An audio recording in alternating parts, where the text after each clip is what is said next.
నిన్నో ఫ్రెండ్ అడిగాడు, నిజమైన క్రైస్తవుడు ఎవరో తెలుసా అని. అవునా, మరి నువ్వేం చెప్పావు? చర్చికి వెళ్లేవాళ్లు, మెడలో సిలువ వేసుకునేవాళ్లే నిజమైన క్రైస్తవుడు అని చెప్పా.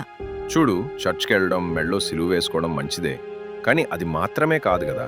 అంటే బైబిల్ ఇలా చెప్తుంది, చెట్టు మంచిదైతే ఫలాలు కూడా మంచివే అని. అంటే మన బిహేవియర్ను సరిగ్గా ఉంచుకుంటే సరిపోతుందా?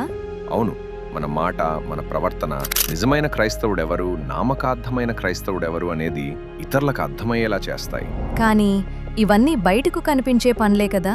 కనిపిస్తాయి, కానీ అసలు మార్పు మాత్రం హృదయం నుంచే మొదలవుతుంది. అక్కడ మార్పు మొదలైతే జీవితం ఆటోగా బయటికి కనిపిస్తుంది. ఆ మార్పు ఎలా తెలుస్తుంది?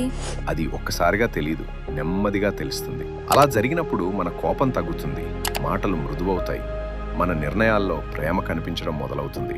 ఇదంతా కాదు, కానీ నిజమైన క్రైస్తవుడు ఎవరో సింపుల్గా చెప్పు. సింపుల్గా చెప్పాలంటే, యేసును నమ్మేవాడు కాదు, యేసులా జీవించేవాడే నిజమైన క్రైస్తవుడు.